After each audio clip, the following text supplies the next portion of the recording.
Good morning, atheists, agnostics, freethinkers, whatever you like to call yourself, you are welcome here. We call ourselves Seattle Atheist Church because you will never hear anything supernatural talked about from the podium. So today we are talking about the book Caught in the Pulpit by Daniel Dennett. And there's a lot of things that are really interesting in this book. So at its most basic, it's a book about ministers or clergy who find themselves beginning to doubt or have lost their faith. And then how do they, what do they do next? And in the book, some of them leave the ministry, and some of them continue to preach. And it's interesting the reasons that they give. In some cases, the reason is that they have a lot invested, years of their lives, maybe a pension, and so they are afraid of losing it by leaving. And in some cases, what happens is that their actual faith evolves to become increasingly to allow for metaphor and myth and whatever, so that they now say, well, it's the church community that is important to me, it's having church that's important to me, and so that's how they justify continuing in their role as ministers. And so the first thing that I get from that is that there is definitely a place for Seattle Atheist Church, not only here in Seattle, but hopefully this brand of atheism. There are a lot of people who might find themselves that they would love to go to an atheist church because what they love is church. And so we're kind of figuring out what that church piece is, but it's community, it's a place to talk about ethics, to be encouraged to be your moral and best self, and all of that. And so what I learned from this book that was extremely important, which I actually knew but I hadn't thought about, is that some of the clergy have a real problem with Richard Dawkins. And part of the reason that they have such a problem with Richard Dawkins is that they feel that he is treating all Christians, painting all Christians with the same brush. And that there are literal Christians and there are kind of metaphorical Christians, and that when atheists talk about Christians as if they were all believe the same thing, then what we end up doing is really alienating a lot of Christians who we might have more in common with than we think. And since these people are someplace on their journey, I won't call it a faith journey, my choice of words is their reason journey, that actually if we could continue the conversation with them, we might take them even further along to the point where they actually decide, hey, maybe I'm an atheist. So in the book, although he talks to ministers, there's a difference between fundamentalists, which he calls literalist believers. Some of us grew up calling those Bible-believing Christians, and liberal Christians, which in some cases I also was taught to think of as New Thought or New Age Christians. So the liberal Christian ministers often do not literally believe in a lot of the things that atheists scoff at. They don't believe in virgin birth. They interpret the word virgin to simply mean an unmarried woman, and so that Mary was an unmarried woman before she conceived. They don't believe in resurrection, transubstantiation, which is that the communion, wafers, and wine literally become the body and blood of Christ. Substitutionary atonement. So substitutionary atonement is the idea that Christ died for our sins. They don't necessarily believe, and they don't believe in heaven as a literal place or hell as a literal place. In most cases, what they say is that they see these things as metaphors, and sometimes even as a metaphor for the thing, for something other than itself. So, for example, one priest spoke about the importance of communion as a ritual dinner which created community, right? So we in Seattle Atheist Church on May 9th, we join with atheists all over the world in celebrating the separation of church and state. So there's a National Day of Prayer, we call for a National Day of Reason, and we have a big party. And around that time, one of the conversations that we were having is that separation of church and state should be something that everyone can celebrate, including liberal Christians, right? And so we, when we paint all Christians with the same brush, we waste that goodwill that we could have. Actually, most Christians are intelligent enough that they do believe in evolution, and they don't take all of this stuff literally, right? But on the other hand, I think that this minister was complaining about Dawkins' book. Oh, it's a book that we talked about in here. What's the book where he talks about the God delusion? Yes. So in that book, for example, he talks about, he gives a genetic explanation for the theory of other minds. And I think that's a really important thing that even these liberal Christians, for me, once you understand why you believe that there is a big mind out there, that it just comes from the evolution of having to understand that there are other minds, it helped me to basically put that away and just truly be an atheist, sort of, not just wish that there was some other mind out there, otherwise known as God, that I could discuss things with. So how did these ministers become atheists? In some cases, literalists never even go to seminary.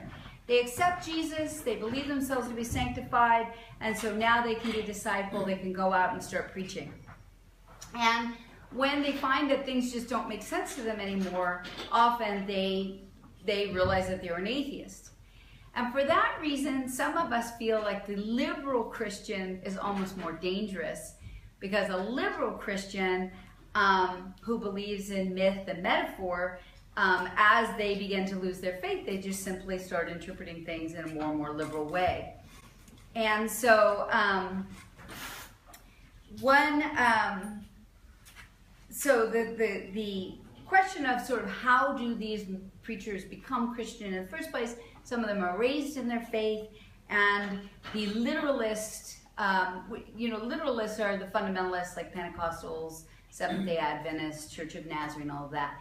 And then the liberals would be like Pentecostal and Methodist and New Age churches. And so he said, I'm going to use a lot of their own words to kind of bring in their experience. So he said, the radio preacher said, "Do you know Jesus? Do you believe in Jesus?" And I said, "No." And he said, "If you want to believe in this Jesus, pray this prayer after me." So I said the prayer. And he said, "If you prayed this prayer, now you're saved and a Christian. And you're a child of the King." And I said, "Wow." I became a member of a church, and for the first time, people were asking me how my week went. People were talking to me.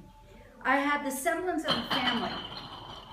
And so that's an example of, like, somebody who sort of needed church, and I just kind of wish he'd wandered in here instead of wandered in there.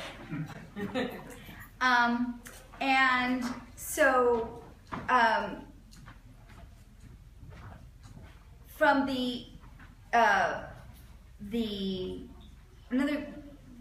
a lot of them believe that fundamentalism, so a lot of the liberal Christians actually feel about fundamentalist Christians the same way that atheists do, right? And so they just don't want to be brushed with the same brush stroke. And in fact, liberal Christians have made huge socially conscious efforts. So they perform gay marriage, they accept people who are divorced, and what is the reward for kind of becoming increasingly liberal is that they're actually losing membership. We want to kind of acknowledge that a lot of these clergy say that what happens in their churches is that about 1/4 of the congregation are people who are older, and the older people tend to have more money, and they want the conservative point of view.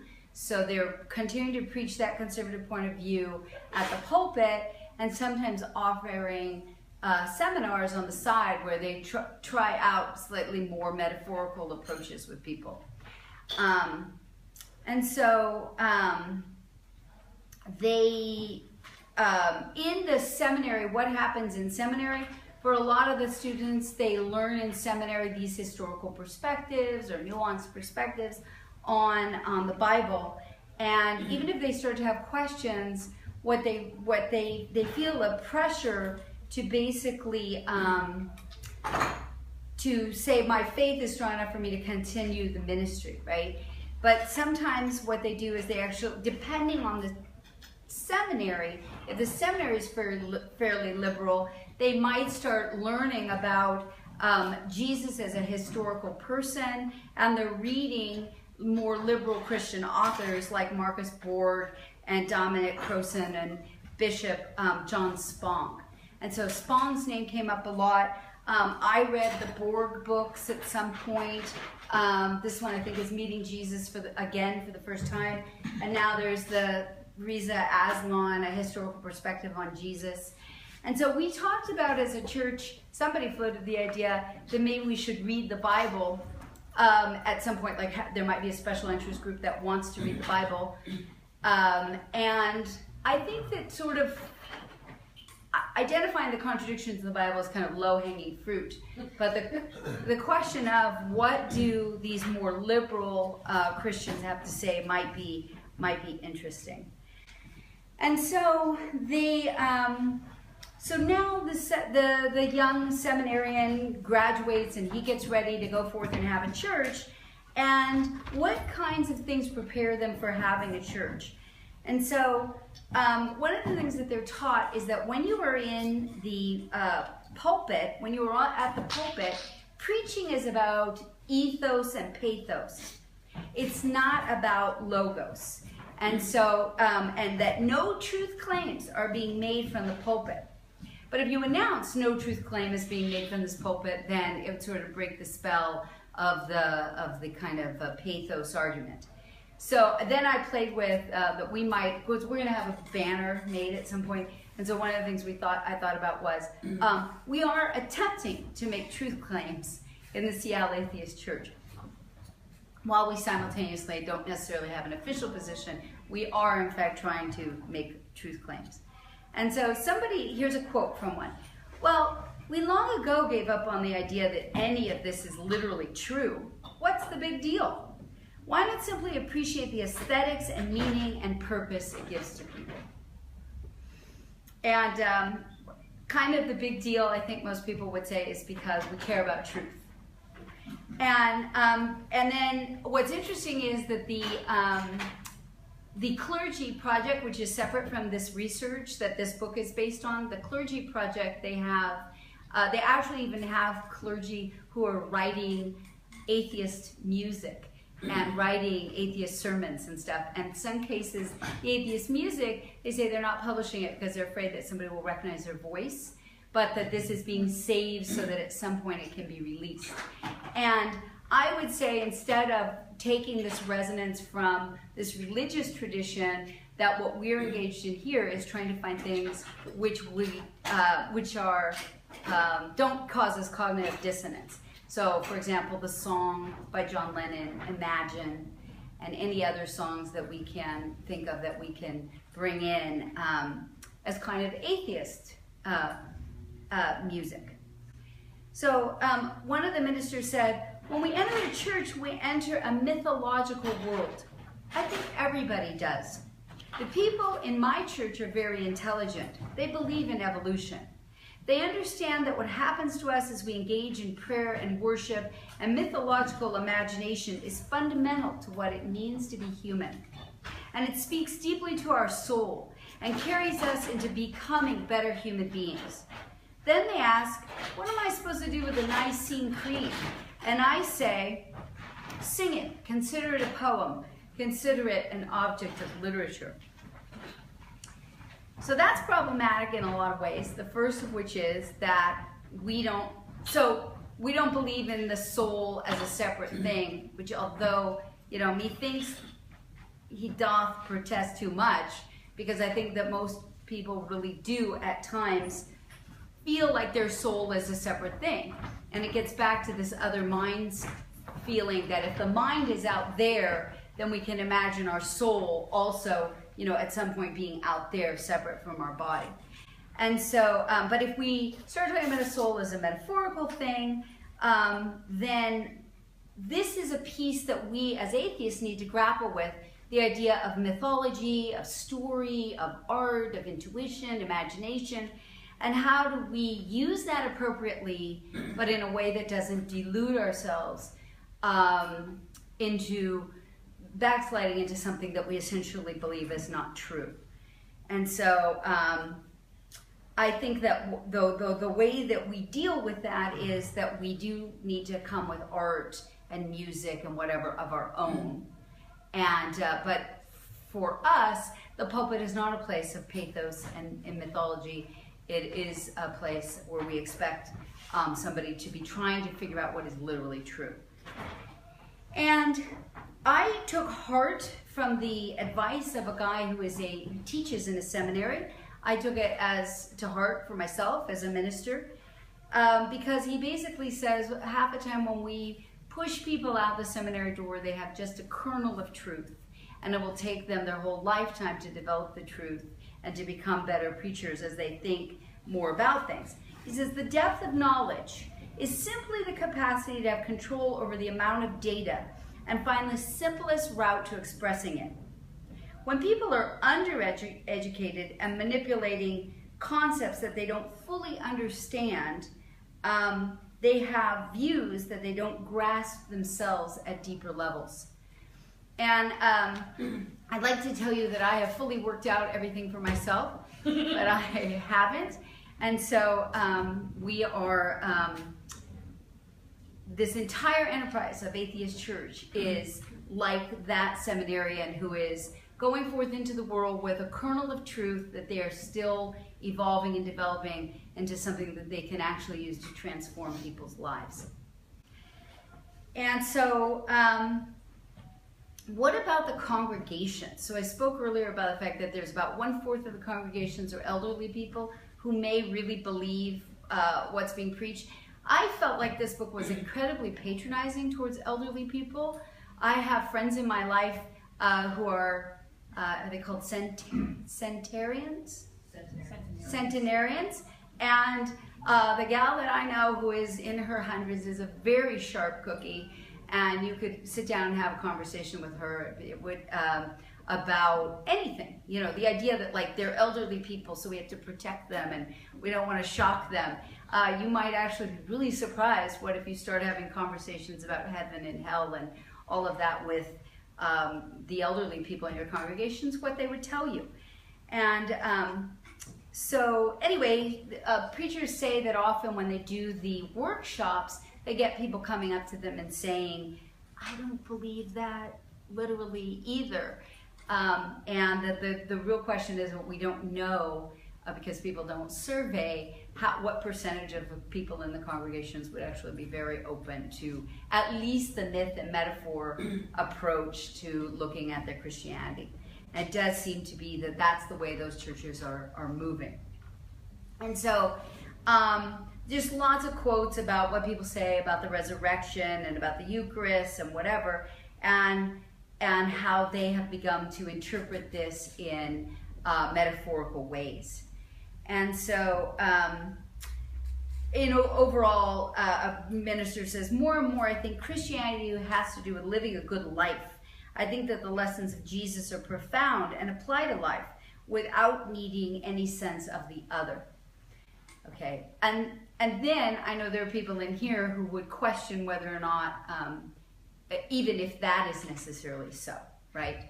But at least if that became a national dialogue that, let's look at Jesus as perhaps a socialist. I'm not sure, what that means, and like what are the lessons for our lives? And again, in much the same way that many of us just drop the concept of God, you can also drop the concept of Jesus and say, let's talk about how do we be good to our fellow man. So for a lot of these people, when they lost faith, it was very traumatic. And for me personally, it was very traumatic when I lost my faith. Is there anyone in here who's willing to, just at least with a show of hands, did you go through suffering when you lost your faith? So not surprisingly, the more literal the person was before they lost their faith, the more suffering it caused them. Both of the Mormons in particular became extremely distressed, and here's a quote from one. I'm crushed. I'm crushed. I mean, this is one of the worst experiences of my life, going through this crisis of faith. It's horrible. It's absolutely horrendous. I had to go on antidepressants. I was waking up in the middle of the night with panic attacks. I've never had those in my life. My crisis of faith triggered depression. I have no doubt about that. I'm not the same person I was at all before this happened. Now, the good news about the Clergy Project is the Clergy Project exists only for clergy who are struggling with the questions of their faith. And so that if somebody is in this situation, they have people who've been there, done that, gone through it, who can reach back and say, you know, we all went through that. We all went through that. You can make it through. And so that's extremely important. And I think that I see so much out there on the internet that has to do with Christians questioning, what do you think of Christianity? And there's a lot of anxiety about being around atheists because they're worried that their faith is going to be attacked. And I'm not saying that it's not a valid thing to talk about somebody's faith with them and question it, but I'm also saying that as atheists, we need to work out how do we talk with somebody respectfully about what they really believe in a way that creates space for there to be movement. And I think that the more comfortable you become with your own atheism, I've got people nodding yes and people nodding no in the audience, the more comfortable you can be with letting people be where they are, and then possibly having conversation in a way that doesn't trigger defensiveness. So it'd be awesome to discuss this. I'd love to hear, people's ideas about this question, and this just the idea that these people love church so much. And there are a lot of atheists in mainstream Christian churches who love church so much. It's not just that they're afraid, but it's that they want to be part of that community. They want to have that time each week to think about their lives and all of that. And for me, that's super hopeful because if they find themselves in an atheist church, they won't have to deal with cognitive dissonance, and maybe atheism as a denomination will grow. So I'm going to end with the way that I like to end. And before I do it, I'd like to say, here's one guy who became an atheist. He was a literalist. And he said, I started having a difficult time squaring the problem of evil, the problem of bad things happening to good people, the bad things happening for no apparent reason. And falling back on, well, I just don't understand. It's God's will. Or God wants that person in heaven no longer worked for me. And so one of the things that drove me sort of to my atheism was bad things happening to good people and hearing people say God works in mysterious ways. And so that's why I like to end my sermons with this. Atheists believe in good because good works in non-mysterious ways.